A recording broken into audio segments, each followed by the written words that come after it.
C'était un dimanche matin lorsque Svetlana était assise à la table de la cuisine, entourée de relevés bancaires, d'un contrat de compte d'épargne et d'un vieux carnet avec des notes minutieuses.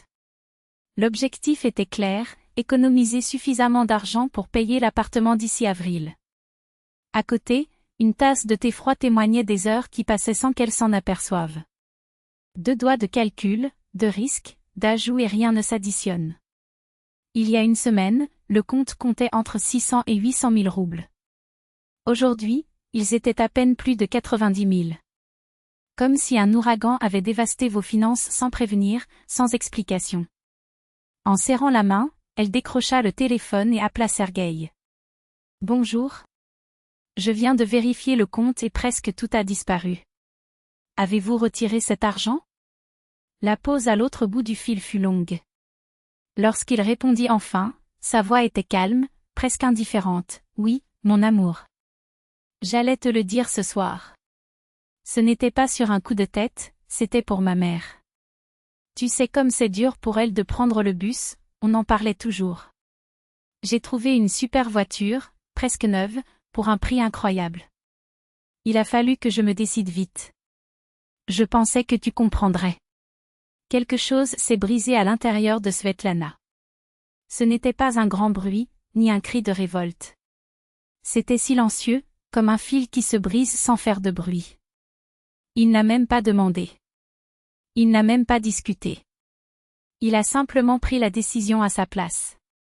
Tu as appelé mes économies, notre argent, mais quand c'est pour ta mère, alors c'est urgent, dit-elle, la voix s'éteignant. 3 ans d'économie pour l'appartement, et tout d'un coup. Il fallait que ce soit maintenant, point. Sergueï a tenté de se justifier, ce n'est pas comme ça, Svetka. L'argent appartient à la famille, c'est pour le bien de tous. Tu as dit toi-même que tu ne pouvais pas la laisser souffrir dans les transports en commun. Mais ses paroles semblaient creuses. Il n'y avait aucun regret, aucune gratitude, juste la certitude que, comme toujours, elle avalerait tout en silence. Elle a raccroché. Pas par colère, mais parce qu'il a compris, il n'a pas valorisé ses efforts. Cela ne lui faisait pas de mal de savoir qu'elle revenait du marché avec des sacs lourds, épuisés. Cela ne le dérangeait pas d'utiliser ses économies comme s'il s'agissait d'un fonds illimité. Et le pire, même par un merci. Les jours suivants furent un silence glacial. Sergueï a fait comme si de rien n'était, il est rentré du travail, a enlevé ses chaussures, a bu du thé, a parcouru le flux de son téléphone portable. Parfois, il venait lui passer un bras autour des épaules et lui disait, comme pour plaisanter, toujours en colère, « Non.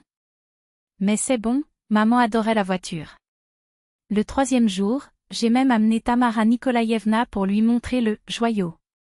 La belle-mère, rayonnante, a loué le confort du véhicule. « Regarde, Svetoshka, comme il roule en douceur. Je n'ai même plus besoin de prendre de médicaments contre l'hypertension, mon fils est un ange. » Et il ajouta, comme pour se consoler, « Tu vas quand même avoir ton petit appartement, n'est-ce pas? Tu es intelligent. » Svetlana a écouté et quelque chose en elle est mort. Pas avec haine, mais avec une cruelle clarté, ils formaient une équipe, oui une équipe dont elle était la seule joueuse exclue. Cette nuit-là, elle n'a pas dormi. Allongée dos à son mari, elle entendait sa respiration calme, presque ronflante. Elle regarda le plafond et se demanda, où, dans toute cette vie, se situait elle? Vos rêves, votre sueur, vos choix? Le 4e jour, il entendit Sergueï au téléphone rire. « Ah, la mère? Elle fait des drames, mais ça passe. C'est facile, elle me pardonne toujours. » C'était comme un seau d'eau froide. Il ne s'est pas excusé car il était sûr qu'elle céderait encore une fois. Je ne la respectais pas car elle avait toujours gardé le silence. Le même soir, Svetlana a sorti un vieux cahier, celui dans lequel elle écrivait ses recettes, et a commencé une autre liste. Pas sur les achats, pas sur les projets. Une relation de petite trahison qu'elle qualifiait depuis des années de « choses sans importance ». En mars, elle a quitté l'appartement. Il faisait encore froid, mais l'air annonçait déjà le printemps. À la main, un sac avec documents, chargeur et passeport. Dans ma poitrine, une anxiété diffuse et, pour la première fois depuis longtemps, la certitude que je ne reviendrai pas. Sergueï n'a même pas essayé de l'arrêter. Assis sur le canapé, collé à la télé, il avait l'expression d'un adolescent à qui on refuse une friandise. Svetka, tu pars à cause d'une voiture? Elle le regardait comme si elle le voyait pour la première fois non pas à cause de la voiture, mais à cause de tout ce qu'il représentait. Ce n'est pas à cause de la voiture, Serjoga. C'est parce que tu ne me l'as jamais demandé. Tu ne l'as jamais apprécié. Et tu pensais que j'étais comme ce canapé ici, toujours disponible, toujours silencieux. Il grommela, tu es jaloux de ma mère. Il sourit presque. Si c'était de la jalousie, je me battrais. Mais je pars. C'est différent. Il a loué une chambre dans un immeuble ancien, avec un escalier escamotable et une lampe suspendue au plafond. Ce n'était pas du luxe, mais personne ne demandait d'explication. Personne ne m'a appelé à 3 heures du matin pour me demander d'aller chez leur belle-mère. Personne n'a traité ses projets comme des caprices ni ses économies comme de l'argent ordinaire. Au début, le silence était effrayant. Non pas à cause de la solitude, mais à cause de l'étrangeté de ne pas entendre de pas dans le couloir, ni la question « Qu'est-ce qu'on mange ?», ni le commentaire « Où est Svetlana ? Elle n'est pas encore là ?» Mais, petit à petit, ce vide s'est rempli d'autre chose, le contrôle.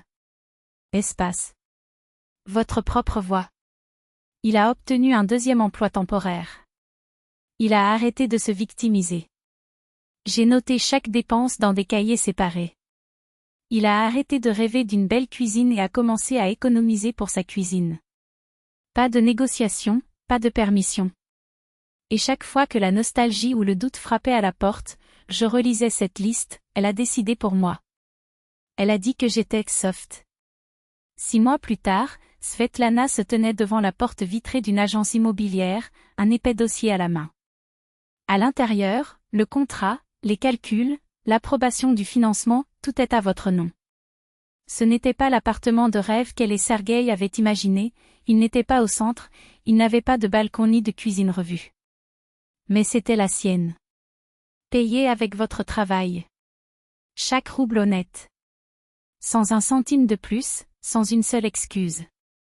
Une fois rentré chez lui, il posa ses clés sur l'étagère et s'assit près de la fenêtre avec une tasse de thé. En contrebas, un bus passait lentement. Et soudain, il se souvint de la phrase « C'est difficile pour maman de prendre le bus ». Elle l'a également pris. Avec des sacs qui s'arrachent les doigts, après des quarts de nuit, avec de la fièvre, sans jamais rien demander. Parce que c'était nécessaire. Mais maintenant, ce n'était plus le cas. Il leva la tasse vers la fenêtre, en guise de toast. À la femme qui a finalement écouté. À celle qui, après si longtemps, n'a plus mal à se choisir.